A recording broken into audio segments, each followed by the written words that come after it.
এখানে একটা বিষয় লক্ষ্য করে দেখুন, লোগোর উপরের স্পেস আর লোগোর নিচের স্পেসিং এ কিন্তু স্পেসটা কিন্তু এক নয়।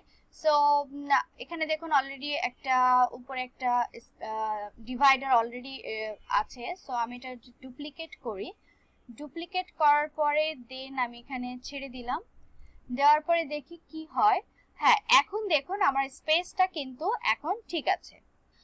আর দেন আমরা যদি ডিজাইনের খেয়াল রাখি তাহলে আমি এখানে দেখতে পাচ্ছি আমরা এখানে হেডিং 1 ব্যবহার করেছি আর এখানে এসে লাইন স্পেসটা ব্যবহার করেছি। ওকে, সো আমরা ডিরেক্ট এখান থেকে লেখাটা কপি করে নেই, এখানে একটা টেক্সট দিব, টেক্সট ব্লক নিয়ে আসলাম, এটা পেস্ট করে দিলাম। দেখুন এটা কিন্তু অটোমেটিক ওখান থেকে কপি করে আনাতে অটোমেটিক কিন্তু আমার হেডিং 1টা অটোমেটিক নিয়ে নিয়েছে। সো আর আরেকটা বিষয়, এখানে স্পেসিংটা আমরা একটু খেয়াল করি, এখানে স্পেস আমার মনে হচ্ছে আরেকটু দরকার। সো এটা কিন্তু আমার আপার বডি, সো আপার বডিতে গিয়ে আমি এটাকে যদি 30 করে দেই তাহলে ঠিক আছে স্পেসটা এখন। দেন আপনি দেখুন আমি কিন্তু এটা কিন্তু একটা ইমেজ ব্যবহার করেছি আমি। সো আপনি নরমালি মেলচিম্পে তো দেখুন যে আপনি যদি ডিভাইডার দিতে চান বা কোনো হরিজন্টাল লাইন দিতে চান সেটা কিন্তু লম্বা একটা লাইন হবে। বাট এই যে আপনি একটু ব্যতিক্রমী কিছু যদি চিন্তা করেন সেক্ষেত্রে কিন্তু আপনি ইমেজ আকারে এই লাইন বলুন বা বিভিন্ন বিষয় কোডিং এর ক্ষেত্রে দেখা যাচ্ছে অনেক সময় প্রবলেম হতে পারে কোডিং করতে গিয়ে। সবচেয়ে ইজিয়েস্ট ওয়ে হচ্ছে আপনি ইমেজ অপশন বা ইমেজ দিয়ে যদি এটা ফিল করেন, ইমেজ ব্যবহার করেন। সো এটা আপনি এরকম লাইন আপনি কিভাবে ফটোশপে নিজে ক্রিয়েট করতে পারবেন, কাস্টমাইজড লাইন বিভিন্ন শেপ, আমি সেগুলো আপনাদেরকে দেখাবো। সো চলুন একটা কাজ করি, আমরা এখান থেকে আরেকটা বিষয় আপনাদেরকে দেখাই যে আপনি কোথাও থেকে যদি ডিরেক্ট কোনো ইমেজ লাইক আপনি এখানে আপলোড করতে চাচ্ছেন না, ধরুন আমি ইমেজ এখানে দিলাম, আমি যেহেতু এখন এখানে লাইনটা ব্যবহার করব।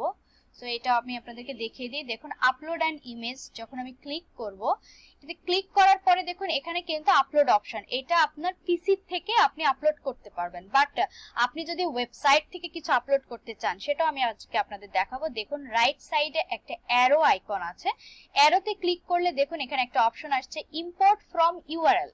সো আপনি কোনো ইমেজের ইউআরএল যদি এখানে প্লেস করেন, এখানে দেখুন ইমেজ ইউআরএল দিয়ে ইম্পোর্ট দিলেও কিন্তু ডিরেক্ট ওয়েবসাইট থেকে আপনার ডাউনলোডও করা লাগবে না, সেটা কম্পিউটারে সেভও করা লাগবে না, প্লাস কম্পিউটার থেকে আবার আপনার আনা লাগবে না, আপনি ডিরেক্ট যেখান থেকে আপনার ইমেজটা পছন্দ হয় সেটা ডিরেক্ট এখানে ইম্পোর্ট করতে পারবেন। সো আমি যদি এখান থেকে ইমেজটার উপর মাউস ধরে রাইট বাটন ক্লিক করি, দেখুন এখানে কিন্তু কপি ইমেজ লোকেশন আছে। সো কপি ইমেজ লোকেশনটাই কিন্তু আপনার এই ইমেজের ইউআরএল। সো আমি এটা যদি কপি করি, কপি করার পরে দেখুন আমি এখানে পেস্ট করে দেব, পেস্ট করে আমি যদি এখন ইম্পোর্ট দিই দেখুন কি হয়। এই দেখুন আমার ইমেজটা কিন্তু এখানে চলে এসেছে। সো এটা একটা ইজিয়েস্ট ওয়ে, আপনি চাইলে কোনো ওয়েবসাইট থেকে কোনো ইমেজ আপনার পছন্দ হলো, সো আপনি সরাসরি কিন্তু এখানে ইম্পোর্ট করতে পারবেন। আর এটা আমি একটু এস টু এস করে দিই তাহলে স্পেসিংটা আমার ঠিক থাকবে। দেন আমি কিন্তু আপনার ইমেজ প্লাস টেক্সট এই ব্লকটা নিয়ে এই কাজটা করেছি। সো চলুন আমরা ইমেজ প্লাস টেক্সট একটা ব্লক নিব, নেওয়ার পরে আমি হচ্ছে দেখুন এখানে কিন্তু আমার লেফট সাইডে আমি ইমেজ রেখেছি, রাইট সাইডে টেক্সট রেখেছি এবং এটা কিন্তু 50-50 রেখেছি। ওকে, চলুন আমি সেটিংসে যাব, আমার লেফট সাইডে ইমেজ আর রাইট সাইডে টেক্সট থাকবে, প্লাস এখানে দেখুন হাফ হাফ মানে আমি আধা আধি রাখবো, আর আমার ইমেজ অ্যালাইনমেন্ট অবশ্যই সেন্টারে থাকবে।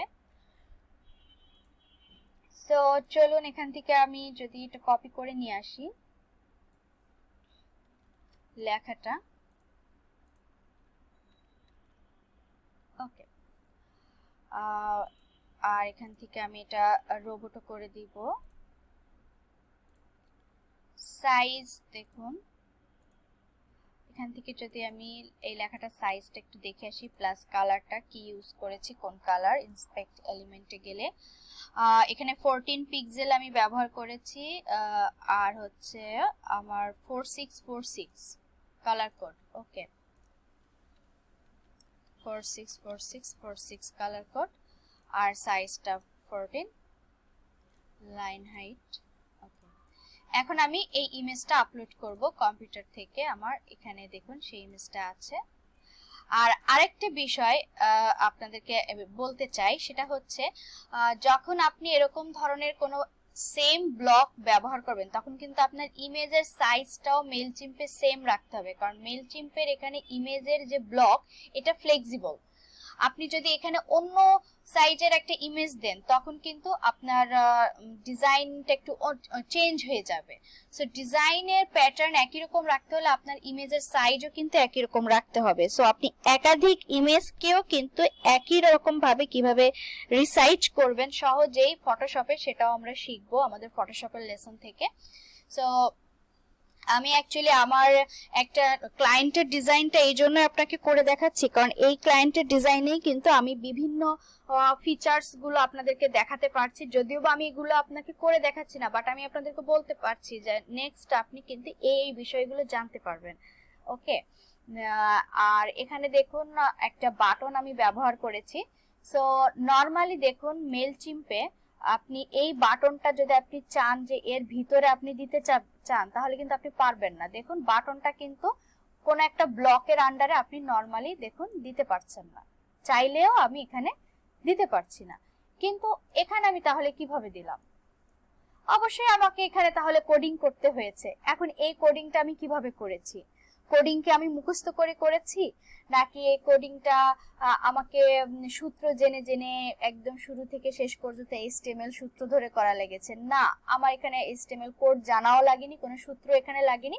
আমি জাস্ট সিম্পল একটা ট্রিক্স ফলো করেছি। চলুন আপনাদেরকে ছোট ট্রিক্সটা দেখিয়ে দেই।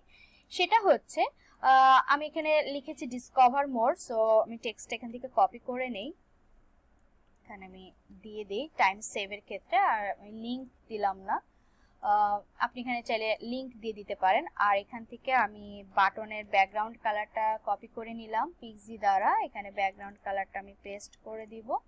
ওকে, দেন আমি এখানে ইমেজ কালারটা একটু দেখে নিই, আমি ইমেজে কি কালার ব্যবহার করেছি সেটাও আমি একটু কপি করে, সরি টেক্সটে আমি কি কালার ব্যবহার করেছি সেটাও আমি এখান থেকে কপি করব,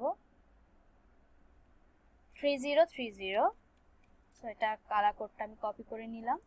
এখানে আমি টেক্সটের কালার পেস্ট করে দিব। দেন এখান থেকে আপনি সাইজটা কমিয়ে নেন। এখানে ফন্ট সাইজ অবশ্যই রোবোটো, যেহেতু রোবোটো ইউজ করেছি। স্পেসিং আমি কি স্পেসিং দিয়েছি? হ্যাঁ, এখানে একটা স্পেসিং আছে, আমি এখানে 1 পিক্সেল ব্যবহার করি। আর এখানে আমি এটা দেখুন একদম বর্ডারটা আমার কোনো রাউন্ড নেই, আমি একদম কর্নারটা মানে আপনার বাটনের কর্নারটা একদম এজটা শার্প থাকবে, কোনো রাউন্ড ইউজ করিনি। আর এখান থেকে আমি একটু কমিয়ে দেই এটা। আমি যদি এই বাটনটা ইন্সপেক্টের মাধ্যমে যদি দেখি বাটনের স্টাইলটা, সরি এটা কি আসলো,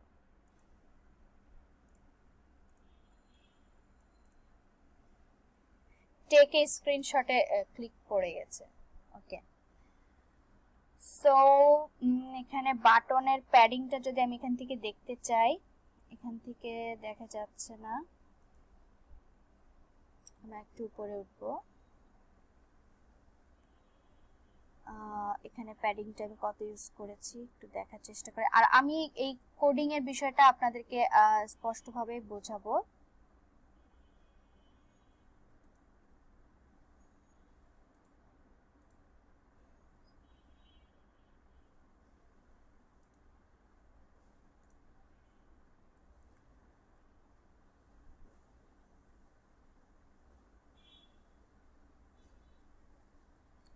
ওকে, এটা এখান থেকে দেখা যাচ্ছে না, সো আই থিংক এটাই ঠিক আছে।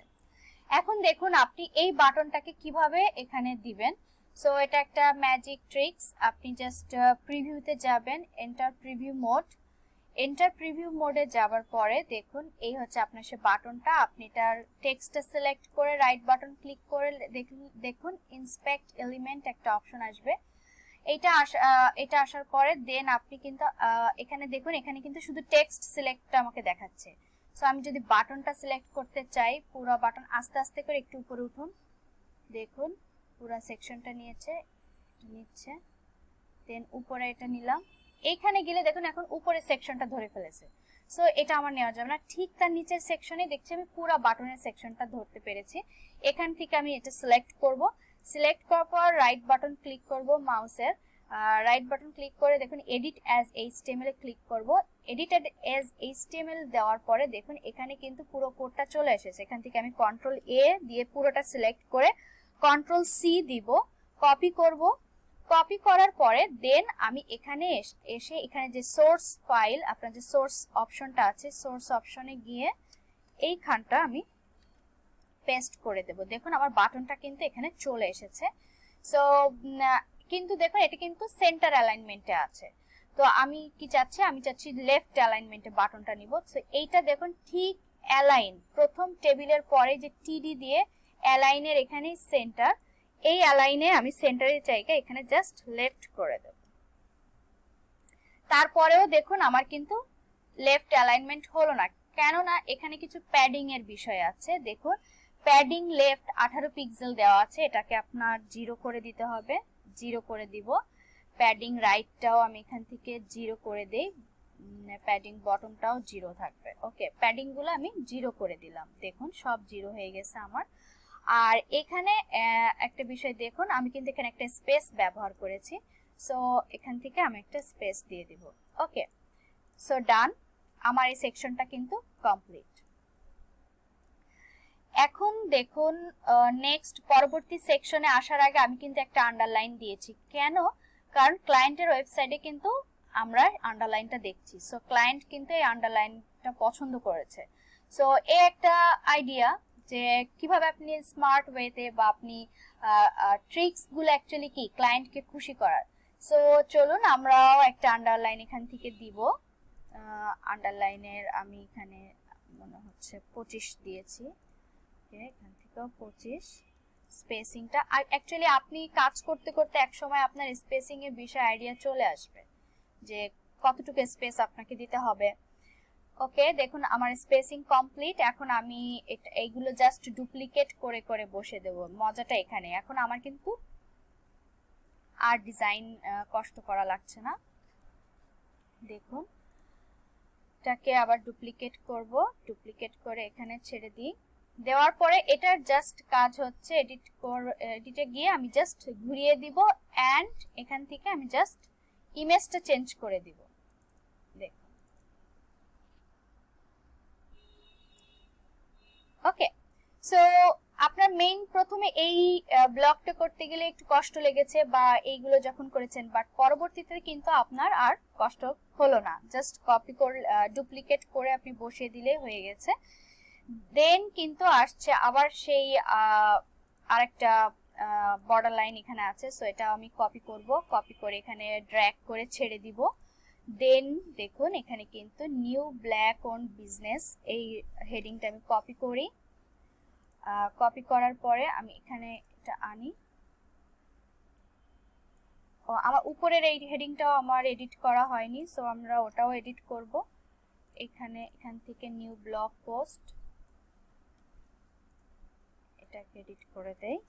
ওকে, এখন যে বিষয়টা হচ্ছে আরেকটা হচ্ছে লাইনটা কপি করব। দেন আমি হচ্ছে কলাম পার্টে চলে যাব, সো আমার এই বডি পার্টটা ডিলিট করে দিলাম। এখন দেখুন কলামে আমি কি কি ইউজ করেছি, ইমেজ প্লাস টেক্সট আর নিচে একটা করে বাটন। সো এই ইমেজ প্লাস টেক্সট আছে, আমার কি লাগবে, একটা বাটন লাগবে। আর আমি কি করব, এখান থেকে এগুলো ডিলিট করে দিব। কেন ডিলিট করে দিব সেটা আমি আসছি, কেননা আমি জাস্ট একটা স্টাইল এডিট করব, তারপরে আমি জাস্ট ডুপ্লিকেট করে করে বসিয়ে দেই, ইমেজটা চেঞ্জ করে তার কথাটা চেঞ্জ করব, প্লাস আমি বাটনের ক্ষেত্রে সেম পদ্ধতিটা ফলো করব। আমি জাস্ট এই বাটনের স্টাইলটা চেঞ্জ করব, দেন এটাকে ডুপ্লিকেট করে করে এই তিনটাতে বসিয়ে দেব।